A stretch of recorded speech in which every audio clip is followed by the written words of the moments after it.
What's going on, everyone? Welcome back to another exciting episode of the TradeMarke Podcast. Today, we've got what I think is going to be a very, very good episode for all y'all. We've got a really, really cool guest joining us today. We got Michael and David Katz from Trio Heating, Air, and Plumbing out in California.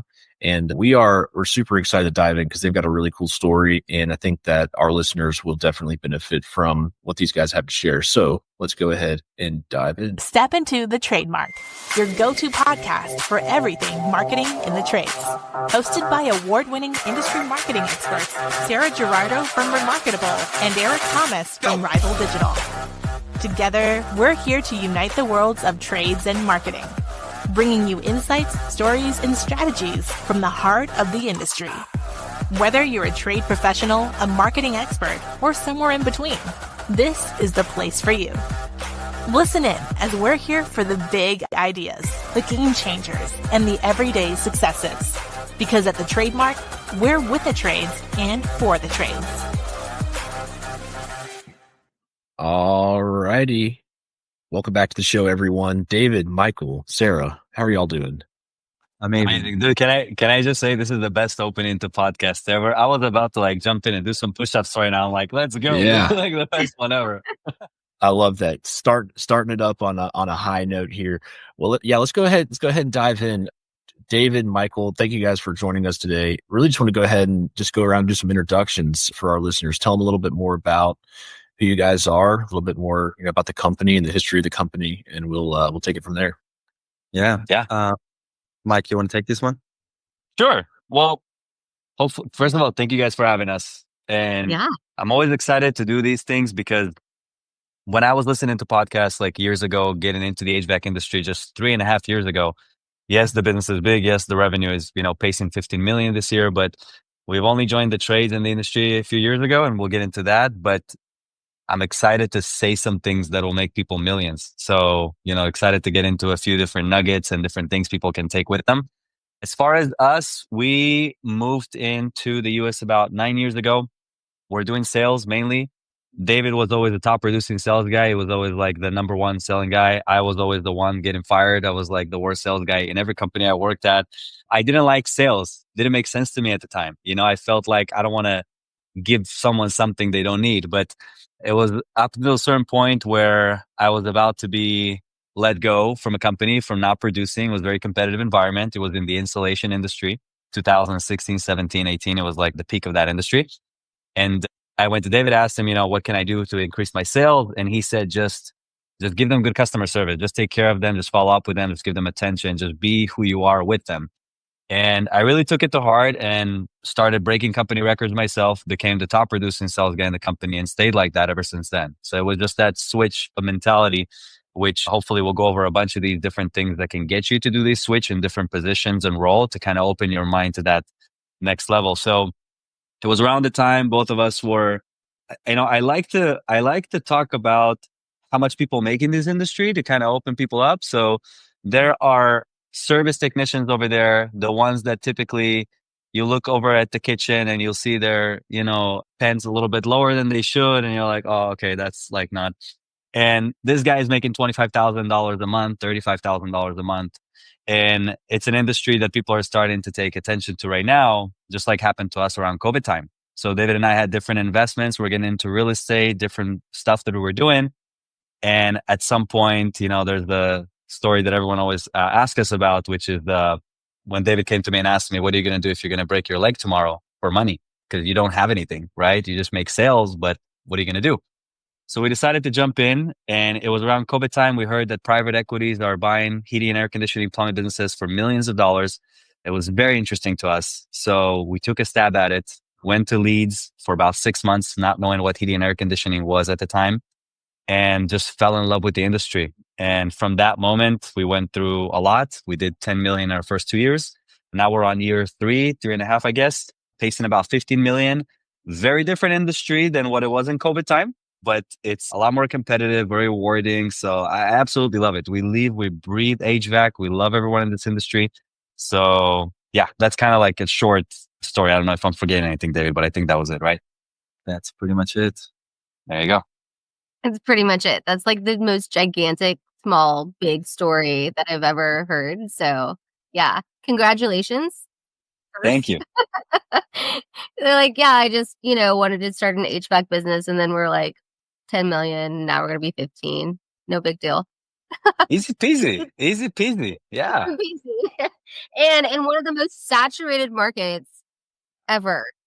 Like, you are in a saturated market. You're located in San Jose, California, right? Which is where your headquarters are. Yeah. And so what made you choose that location? We were already here. So you were living in San Jose? Yeah, we were living. I mean, we've been working in the Bay Area since we moved to the US. That was home pretty much. Yeah. And so one thing led to another. We've worked at other businesses, like Mike said, in restaurants and real estate and doing installation sales and just working for other companies. We're usually not very structured. We haven't learned much from those businesses, but we didn't have the background. We didn't have something to take with us into the new business we were going. We just brought the same habits and the same mindset into those businesses. And that's why I think we were very lucky to fall into the HVAC industry that have a path for growth that hopefully we're going to talk about on today's episode. And we were here. We were already taking leads for other things we were doing. We already, knew people. We knew the market, and we decided to try HVAC here where we're at. And yes, the Bay Area is challenging. The competition is brutal, and private equity companies are already here, and they are, beating and fighting for every lead out there. So it's definitely not easy. Adding to that, we're in we're in Silicon Valley. Our clients they go out, they do their research. You go into their house and they already feel like they're the expert and they know everything. And that's another challenge. But wherever the challenge there's also the opportunity. And lastly, the weather in the Bay Area it's not like Vegas. It's not like, Chicago. You don't get extreme cold. You don't get extreme heat. We are somewhere in a mild weather climate area, and that requires a lot of creativity. And that's the biggest challenge. Figuring out how to generate those calls, how to generate those leads, how to create demand. That's definitely the biggest challenge where we're at. Yeah. And so how do you do that? Yeah, I think we should really cover, the slow season practices, but I would also just add to what we were saying just a second ago that I think generally speaking, when you look at, you're saying, okay, taking a business from 5 million to 10 million to 50 to 100, there's all these different phases that you have to go through, but the playbook is already there. How many podcasts can we listen to and, hear the exact same thing until actually we take action on it? So it's a race to implement. That's what it is, right? It's a race to implement, because if you take notes properly, if you understand concept properly, if you're able to adjust quickly with your management style, because a lot of the times people are forgetting that you're 3 hires away from your next 10 million, 20 million in revenue. That's it, right? A lot of the times you are the barrier as the business owner. I'm even gonna say most likely 90% of the times, 95% of the times, you're the barrier from the next thing, right? Because you're the one that's blocking certain opportunities, or you're not going after certain opportunities. So I think generally speaking, you have to become a different manager and a different leader at different stages. So how flexible are you? How much can you stretch your personality and to change the way that you even start your day and go about your day, right? My day used to start with, focusing on certain things. And now it's more about, okay, my first half of the day, 12, up until 12 p.m. from 8 a.m. or whatever it is, I'm working on bottom line, things that are generating more profit into bottom line, and then escalations. And then I go over to the day-to-day stuff. So there's different schedules that you're going to do. There's so many different things, but I think it's important to just understand it's who can implement the fastest, who can grow the fastest personally, and the business will have to keep up with you. That's what I really think it is. But yeah, I think we have a very good structure to slow season, because it was only our second year, almost the third year in business last year when we were hit with our first ever slow season. Mm-hmm. And let me tell you, this was probably one of the scariest and hardest times that we've ever had to deal with, because typically calls were coming in and we were picking up new vans every week. New vans were coming in, and we know we're hiring, we're recruiting, and we can talk about recruiting too, how to get those top performer people, the top people in the nation, how you get them to work for you.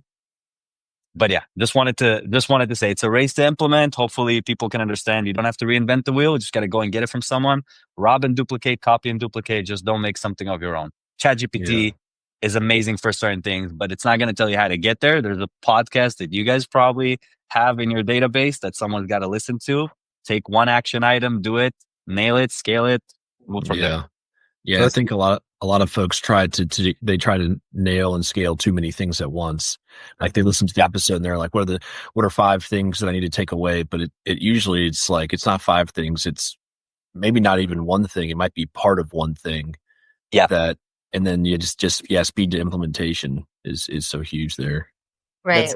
Let's give some nuggets on what to do. Like, let's talk about some actionable items, some things that people can take today and start implementing for slow season. So one of the things that we've learned from, and the reason why Mike was saying that was the first time we felt slow season, is because we've grown so quickly that it didn't feel like slow season at the time until we've reached a certain size where it was very, very impactful. And so one of the things we've learned last year, because of the amount of pressure and stress to generate those calls, we came up with multiple different campaigns, right? So one of the things is to understand what can we do with the appointments we already ran and start building audiences. If people are using Service Titan, it's very easy to build an audience in the software. So you go in, you determine what are the terms that you want to look at. Hey, I want to see every opportunity of a client that we serviced in the last 24 months with a repair amount that was between $300 to $2,000, for example, and just call those customers and offer to just come back, even if it's for free, and check the status on that repair that was done. Just a quality control check, right? No need to do anything, no need to charge for anything. But the fact that you are checking on this, you now have the opportunity to build trust with the customer, to build rapport, to show that you really care about their system, and to also offer whatever maintenance needs that system already has, because it's been in 2 years. And those systems, sometimes after, you do it once, you do it twice, and all of a sudden this customer wants to move forward with a replacement of the system or needs to move forward with a replacement. So this was one of the things that we did. Another thing that we did is we shifted our mindset from trying to work on demand for heating or cooling when it's not felt. The pain point is not there. It's not too cold. It's not too hot. We started shifting our mindset more towards air quality. So about air purification systems, talking about air duct cleanings, talking about anything. Dryer vent cleaning, anything about the basic maintenance and health of that unit and health of the people living in that house. So when it's not hot, when it's not cold, sometimes that's the odds, and that's how you should put yourself out there. Mike, I'm sure you have a few more nuggets that we can throw here for 100%. Hopefully people are, there's so many different messages in Facebook groups. What do we do? Our calls are low, or this and that. So I'm going to just speed through like maybe 5-10 different things that people are supposed to be doing a month ago.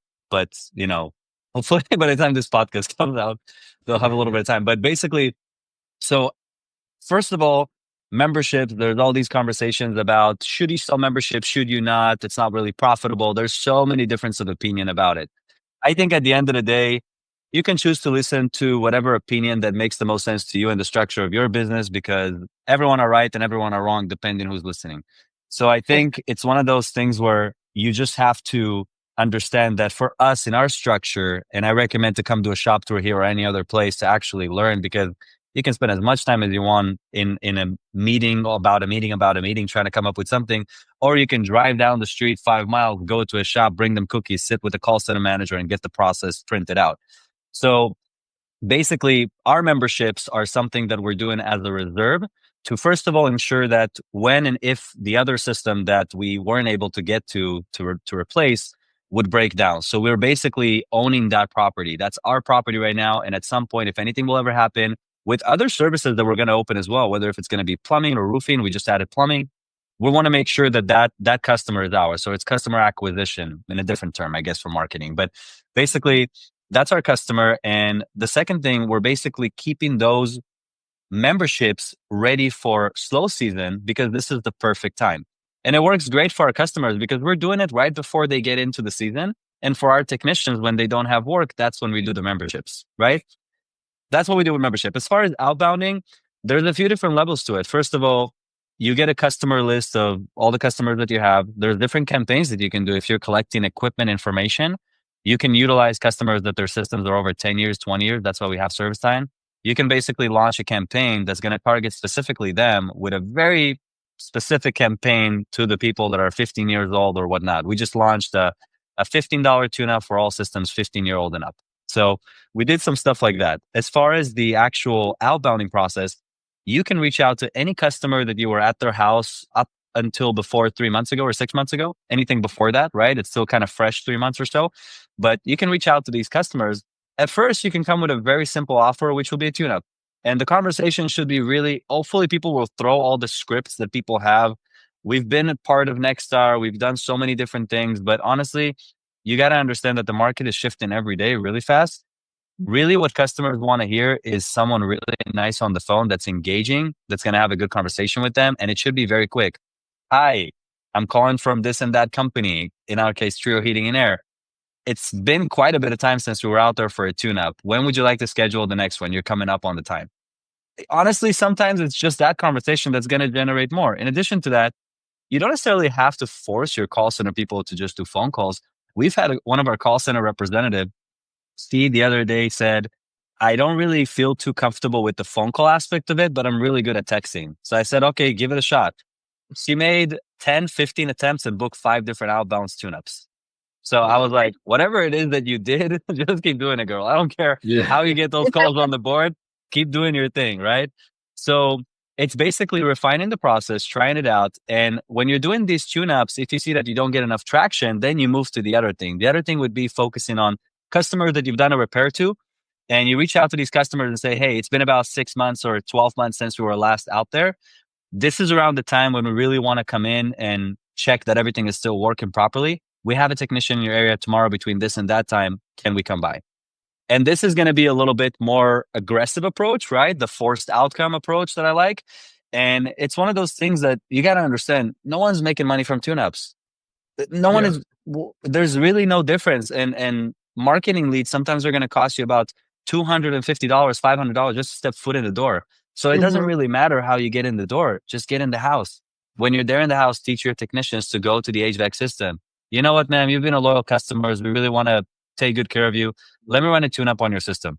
And if something is broken, something is not in good condition, we'll show it to the customer, give them 4 or 5 different options. And, if you want to do it, do it. So I think that's number one, right? Doing all the outbound things.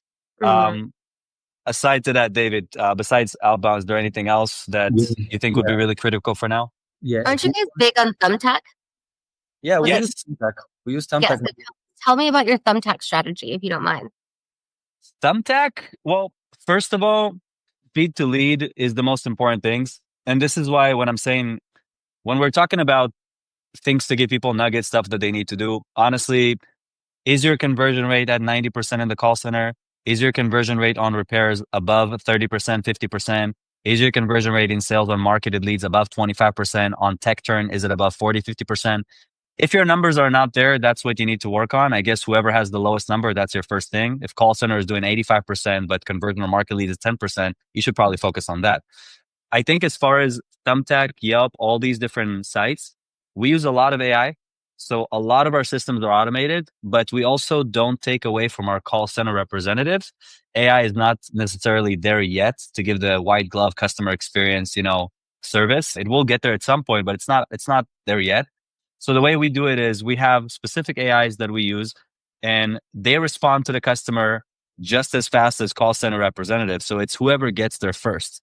So there's always fast interaction. Your Yelp and Thumbtack has to be at 10 minutes response time.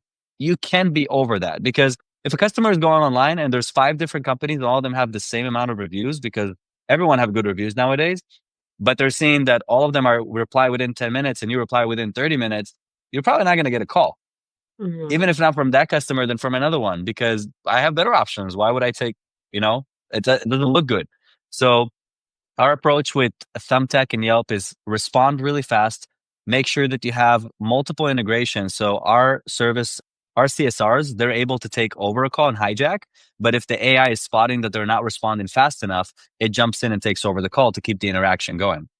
After hours, we have people that are not just working in the office. We have people working in other places in the world, and they are taking phone calls. So it's a lot more cost effective. And also they're able to take calls in different times, 24/7, 365.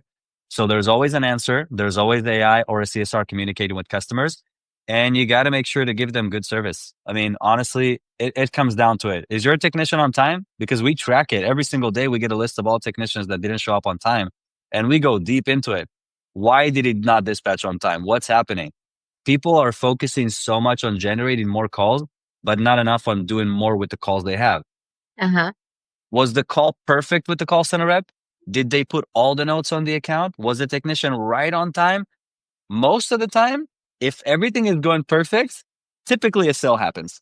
It's every single call, something else happens that wasn't perfect. Someone was not on time. The phone call was not the best. Someone didn't call out when they should have. So I think if people really refine on the perfect process, you'll notice that sales are just going to come. It's just going to happen. So it's just more about going to these different companies, different shops, seeing how they do their process, blend it with your own, and just make sure that you're top notch on everything you do. And how many shop visits have you done? Because I know you're out there and people are coming into yours. And yeah, I think we've definitely had a lot more shop tours here than going to shop tours. David, I think we've done, honestly, total of what, 5? Yeah, just recently, like since the beginning of the year, it was close to 5. Nice. Yeah. So I think every visit counts because everyone has different processes and procedures in place. And, you talked about memberships and pulling them in and creating them to have that reoccurring event happen, but also the reoccurring revenue. Memberships are turning into predictive maintenance. And so did you guys get into the smart thermostats like Nuve and whatever and Smart AC? Like those, you want to own the home, right? So you want to predict their maintenance, and that becomes a subscription model. As you get bigger, you will see that your memberships are good for the slow season, but as you get bigger, it's like a consistent, like we have to talk to them every day, and it's automated that way. So then like we don't want them calling when in July it gets really hot because I serviced you in March. Because then I have to take away a demand call to prioritize a membership call, right? So as you scale, you really have to stay consistent with your memberships. But as you grow, you want to create memberships so that you can literally have those people in your back pocket. But you have to nurture them the entire year, right? Because they're just becoming members with you, or they're just experiencing this new service. So don't forget to talk to them. I think that was a mistake that I made at one point because I just didn't know what I didn't know. So that's what I would say as like the great tip that as you scale, like there are different parts of membership and as it will grow with you.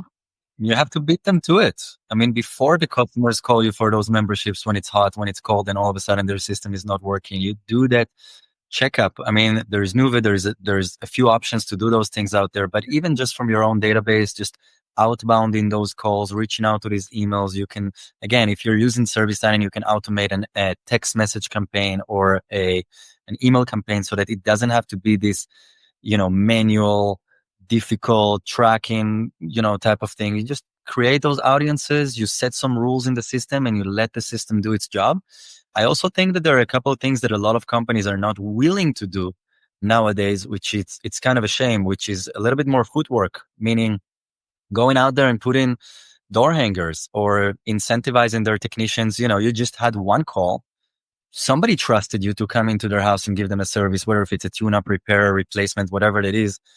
Knock on 2 doors to the right, knock on 2 doors to the left, as long as they don't have a no soliciting sign or anything like this.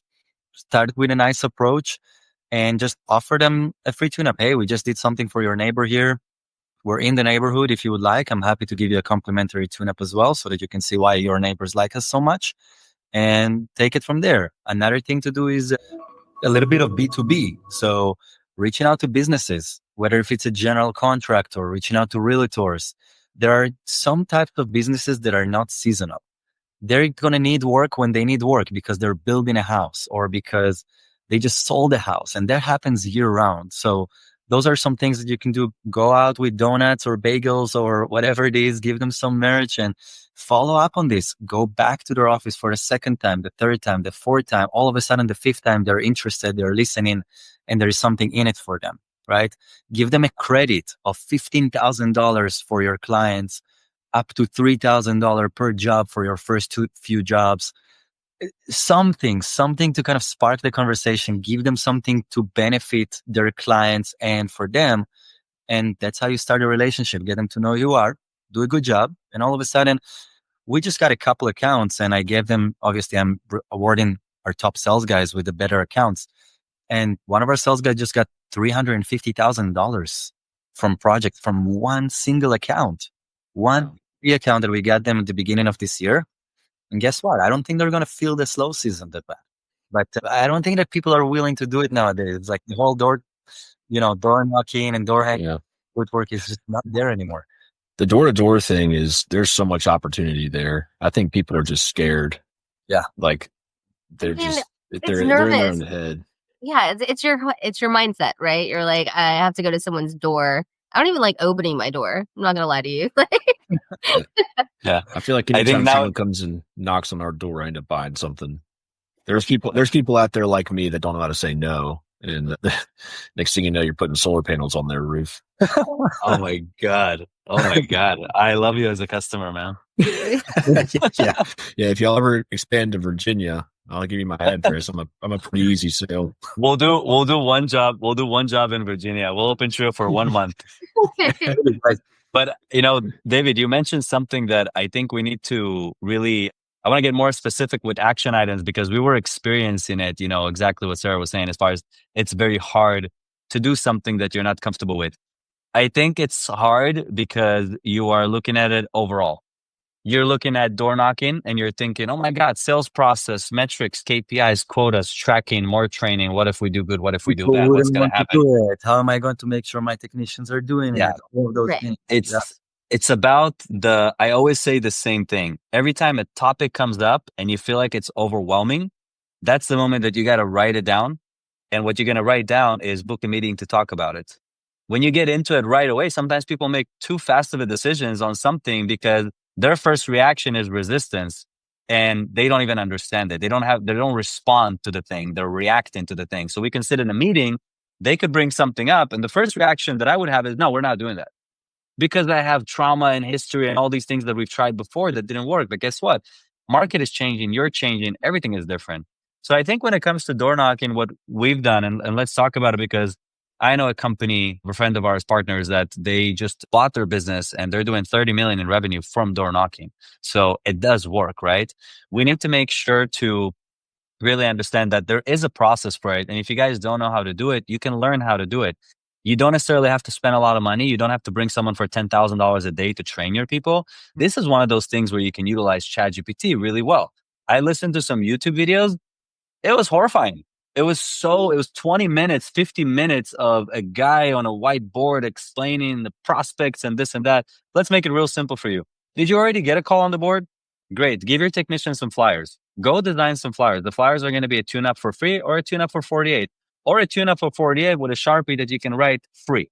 And after that, create a tag in service line to keep track of it. Every time you book it, just put a tag on, door knocking. It's very easy for the call center to do. If you're a smaller shop, you can do it yourself at the end of the day.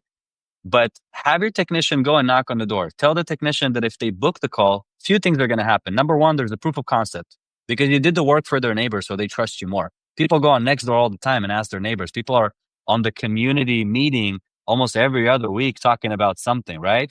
So that's why Christmas lights are very successful in some neighborhoods, because they just keep the referral going. So you got to make sure to understand that, explain to your technicians or sales representative, we call them project managers here, or even installers, give them flyers, give them content to give people. After that, give them the ability to give them a discount, because again, it's going to cost you a lot less regardless. And then afterwards, just tell them, we're already in the neighborhood. We were doing a job for your neighbor. We're actually getting a lot of different requests from different neighbors here. We would love to come into your house and run a tune-up on your system. That's it. It's very simple. Now, hold your technicians accountable and give them something. The fact that there's value to them, great. But why not give them another $50 for every call that they actually ended up booking? You're paying $500 anyways. Or the booked call. Don't wait for the sales to come in. That's not what this is about. You pay them for a booked call. Yeah. Put an appointment on the board. They're already getting money for it. If a sale comes in later, you can give them another 1%, 2%, 3% extra commission on this job. Keep in mind, your marketing cost is probably 5, 10, 15, 20% of your revenue. That's your marketing budget. Giving your technician 2, 3% extra commission on that call to really motivate them to generate those leads. It's a win-win-win for everybody. And you're saving a lot of money on that. So let's keep going with this one as far as all the benefits in this. The marketing spend is so low. Like you said, it allows you to actually give them a higher commission, which is huge. People never think about it. In addition to that, the price per call ran is also very low because you're talking about, I'm already there. It's for free. I literally pay for the other call. It's either dropping the cost of this other call or for this one. In addition to that, how about recognition? Create a competition. Make a competition. Put it on the screen. Everyone has screens in their offices right now. Buy a 70-inch plasma screen TV and put the place of the winner over there, or put the competition with a simple Google sheet. People like to see those things, right? If you have a meeting, we have all hands meeting once a month. We bring everyone in. We go over top performers. We give them prizes, recognition. We talk about what's happening with the business. We keep people aligned, especially in slow and busy season. It's really important. So it's really important to understand that if you attack it from all these different angles and you put a structure in place for training, and you have managers have quotas on these things as well, that they have to do it, and you ask the managers to do ride-alongs with them, and you do meetings once a week in slow season to train them and see what worked and what didn't work. If you're really doing all this work, you're gonna get a few sales. So it's something that people just really have to get into as far as the door knocking. In addition to that, you have CSRs. What are CSRs really good at? They're always happy. They're always positive. People love them. People become best friends with them over the phone. I was a CSR for many years. I was like, you fall in love with me over the phone. It's people that are just meant to do that, right? Have them go and knock on a few doors. Give them a few sticky notes with your brand on it, right? Give them some cookies, something, and basically tell them, you guys are a plumbing shop. We do heating and air conditioning. If you ever get into a situation with HVAC work that you need, we're here. Go to a real estate office. Tell them we have 1,000 reviews online on Google. So there's so many different things you can do, but book a meeting to talk about it. Don't let it overwhelm you. Take the first step. Utilize ChatGPT and other things. If all of this didn't work and you're being very stubborn, I like to call these business owners, they come up with the best excuses to not take action. Come to a shop tour. There's no excuse why you shouldn't come in for a few hours and do some things that are probably going to generate 2 more, 3 million in revenue per year, right? So I think that's something they can do. On the call center, I'll also add for outbounding, you got to incentivize them too. Call center representative are not necessarily happy to outbound. It's very awkward, just like door knocking. They also need a process. I think as far as outbounding, the easiest thing you can probably do, that's something that we just did not too long ago. You basically ask them to get 80 calls per day, for example, because there's enough time to do it. We're pretty slow. 80 calls per day. Once you hit those 80 calls and you've actually called and left a voicemail, not just a ring and hang up, but once you've done that, give them $5 for every bookings. Give them another competition on that for the week. There's so many different things that you can do. So I think it's really important to incentivize your people, give them a structure, follow up with them, encourage them, and recognize them as well, right? When they're actually winning. How do you incentivize your marketer? Do you want me to come marketing? On the marketing, everything has a target and a qualifier. So there's an incentive in place, and it's always a target and the qualifier for quality. So for marketing, it will be, if we have certain revenue targets, then we'll have tiers based on revenue. Say if our goal this year is 15 million or 18 or 20. So each one of those tiers is going to have a different bonus structure.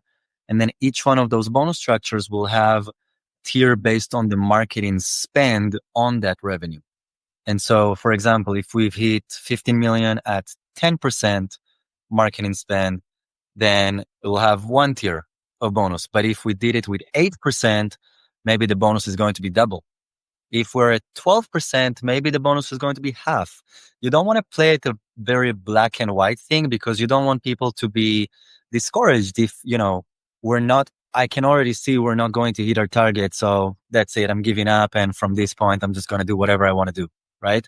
There's still got to be something in there, but there has to be the target and a quality qualifier. It's not just about getting the revenue, but spending, 50% of the, the entire company budget to make it happen. You want to make sure you stay profitable. And you also don't want to not incentivize them or things that they can't control. So they can't necessarily control, our production team and, labor costs and material costs and all of those things. You have to completely separate them and give them the feeling that they absolutely 100% have control of the outcome. And the numbers have to make sense. If we can't break it down on the board and everybody have 100% agreement on this is how we're going to make this happen and this makes perfect sense and it's doable, then we're going to have to redo it, figure out how to make it happen. But yeah, to your question, target, qualifier, tiers. Love it. Yeah. And David, also monthly, quarterly, and annually. There's a lot of different ways to go about it. I think that it's important to make sure that I think personally, a person should have a monthly or a quarterly, depending on how the business. Some businesses look at it and say, no, we rather have a quarterly because there's a lot of different reasons for it. Sometimes it could be to also keep people on the roster, right? Because the bonus only pays within a few months after you hit it or not. So then even if the person is thinking about leaving, they're like, there's this big bonus I'm about to get. So there's these type of approaches as well. You can, read some books, go online, do a little bit of research. There's tons of benefits. I think monthly is really good because if you didn't hit it this month, you hit it next month. And I think whether if you go monthly or quarterly bonuses, I think an annual bonus is also a really good thing to have because even if I'm in slow season and I'm starting, let's say the year with slow season, depending on the area that I live in, and I'm already like, what the hell is this? I'm never going to get to my, I'm just starting the year and it's like bad. I know that I have time to make up for it when busy season hits. So I think that's important too, just understanding the structure. And this is the most, okay, I'm going to say something that's probably the most important thing overall because we've done this mistake before. You listen to a podcast, you go to a shop tour, you have a quick conversation with someone at like Ken Goodrich, right? The gurus of the industry, and you don't get the full picture and you don't know their full operation. Whatever we tell you now is not the full thing. There's obviously so many different things that go into it. And this is where shop tour comes in. You have to go and really ask the questions and not rush through them. When you go to a shop tour, do you think you're going to go into every single department and get all the process for all of them? Hell no. You're going to get maybe like 5% of every department if you get the conversation with a manager. So you have to really go with one thing in particular and say, I want everything related to that. And it took us years to slowly collect these things. But if you talk about bonus structure, for example, we have a bonus structure for our production manager, service manager, call center manager. These are all the people, warehouse manager as well. These are all the people that are in charge of making sure that the call gets booked today, a technician goes out today, a project manager goes out right afterwards, and an install crew is there the following day. So this is really important. And their bonus is very simple. They're working off of gross profit. Once they hit the gross profit target that they have, they all get the bonus. We had months where the install department was dropping the ball, but the warehouse was actually helping them get it. Vice versa with call center. So you want all of these revenue facing managers to work off of the same bonus. We've tried it. It worked really well for us. And you want to make sure that for marketing and other type of departments, you give them something like David said that they can control and not discourage them if they lose it 1 month or the other. Yeah. Eric, were you going to say something? This is such a good podcast. Like I'm really enjoying learning all of these things. And I think it's really good things for all revenue sizes to kind of hear of like, hey, how do you start? How do you get here? And then how do you get there? Because what got you here won't get you there. So it's just really, for me, it's really exciting to hear, how you grew because I can see it. And I can see, how you leverage technology to really push forward your business, but also how you care about your employees and about the motivation behind as you were once an employee. And I can see that. And I think that's really cool because that's why I do what I do. The same thing, right? I want to give back to people as much as I can.